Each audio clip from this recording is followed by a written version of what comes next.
Buenas, mi nombre es Diego Hernández y a continuación vamos a hablar acerca de la embriogénesis de los defectos del tubo neural. El tubo neural es una formación creada a partir de la placa neural, siendo que esta misma tiene esta forma de aquí. Con el paso del tiempo, bueno, desarrollándose esta misma por medio de la neurovulación en la tercera a cuarta semana de gestación, esta se termina compactando, siendo que, por ejemplo, acá se puede apreciar la epidermis de esta misma, que posteriormente va compactándose en la parte superior de esta misma, de extremo a extremo, y por último da ¿cómo se llama? El tubo neural, que es esta estructura la cual podemos presenciar acá. Entonces, esta misma se divide en la parte superior y en la parte inferior, siendo que la parte superior de esta misma desarrolla todo lo que tiene que ver con el encéfalo, es decir, el cerebro. Y en la parte inferior desarrolla todo lo que tiene que ver con la columna vertebral o también ¿cómo se llama? La médula espinal. Entonces, ya con esta información ya sabida, pues,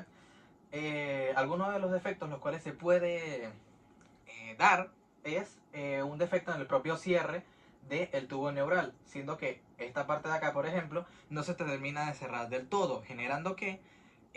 principalmente en la zona lumbar o específicamente en la región lumbosacra haya algún tipo de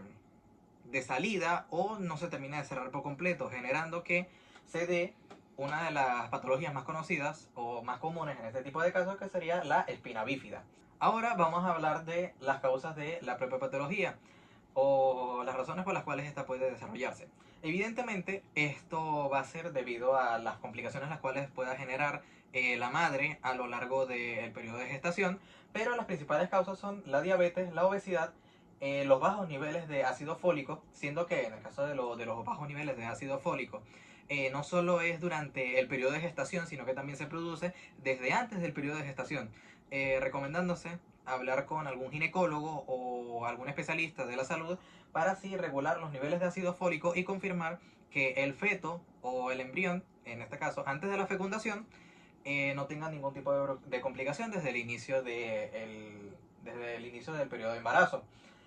También otro de los factores en los cuales es más común este tipo de patologías es los factores genéticos, siendo que se tiene que revisar de manera más o menos minuciosa con respecto a los antecedentes familiares los cuales pueden llegar a tener algunos de estos fetos a lo largo de su vida. A continuación vamos a hablar acerca de los tipos de espinas bífidas, siendo que el primero de estos y el que se considera el menos grave es la espina bífida oculta o también conocida como espina bífida cerrada, siendo que esta misma, como se sabe, la propia espina bífida es una afección en donde hay una abertura o un pequeño orificio que pues simplemente no está completamente cerrado en la propia columna vertebral, siendo que este mismo puede llegar a generar complicaciones, pero esta es la menor complicación que se puede generar, siendo que en el caso de la oculta o cerrada hay un pequeño orificio en este mismo, pero este orificio no genera ningún tipo de complicaciones, ya que ninguna de las estructuras las cuales están en la propia columna vertebral, como lo puede ser las meninges, el líquido de la propia columna vertebral o la propia médula espinal, no están fuera de este mismo. La única complicación que se puede generar a largo plazo es que la propia médula espinal puede llegar a chocar o puede tener contacto con algunas de las estructuras cercanas en la columna vertebral. Ya para este tipo de afecciones se requiere algún tipo de cirugía, pero no es totalmente grave en comparación de el segundo tipo de espina bífida, siendo que la espina bífida abierta es la mayor complicación de todas y esta misma tiene dos tipos, uno más grave que otro, de hecho. Entonces, en el meningocele, que en el meningo se refiere a a las propias meninges que están en la columna vertebral, y el cele, que se refiere a una hernia o abultamiento que, por ejemplo, se puede presenciar en esta imagen de acá, que en esta imagen se puede ver que las meninges están sobresaliendo y toda esta capa que recubre las propias meninges es únicamente piel directamente.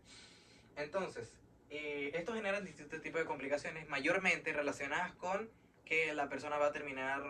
completamente paralítica y no podrá utilizar mayormente los miembros inferiores. Ahora, en el caso de la espina bífida abierta, existen dos tipos, uno más grave que otro, pero igualmente generan bastantes complicaciones en el propio individuo. Siendo que el meningocele es una, que es exactamente la de esta imagen que se puede presenciar acá, que se puede ver acá el feto, relativamente desarrollado, y este mismo tiene este pequeño abultamiento que se puede presenciar acá. Siendo que este mismo son las meninges, que por eso su nombre, lo de los meningocele, y cele se refiere a una hernia o también, como dije anteriormente, un abultamiento que se puede encontrar en esta zona. Como se dijo anteriormente, este mismo puede estar en cualquier parte de la columna vertebral, pero es muy normal que esté en la región lumbosacra. Ahora, hablando del mielomeningocele, mielo se refiere específicamente a la propia médula ósea, bueno, traducido del griego,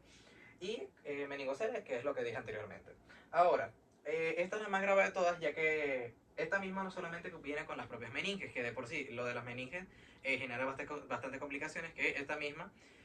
puede dejar con problemas motores graves a la propia persona,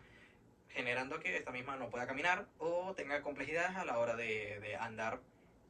normalmente, pues de forma cotidiana. Esta misma puede dejar completamente parapléjica a la propia persona en cuestión.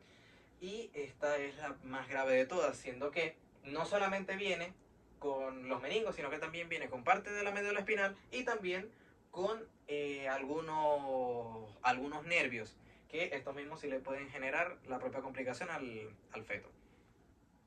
Y acá se puede ver una imagen de los tipos ¿cómo se llama? De espinas bífidas, siendo que se puede ver acá era el abultamiento del feto. El primero, que sería la espina bífida oculta, esta misma, pues como se puede presenciar acá, está abierta. Solamente que esta misma terminó cerrando y también este dejó como una pequeña vellosidad en esta misma zona, aunque no solamente es vellosidad, sino que también puede llegar a ser algún tipo de cicatriz o simplemente una marca de nacimiento. También está acá el meningocele, que se puede ver acá, la propia hernia, que ya ahí directamente salió los meningos, las meninges, yo que digo, y también está el mielomeningocele, que viene no solamente con las meninges, sino que también viene con los propios nervios de la columna vertebral. Así que, sin nada más que decir, muchísimas gracias por su atención.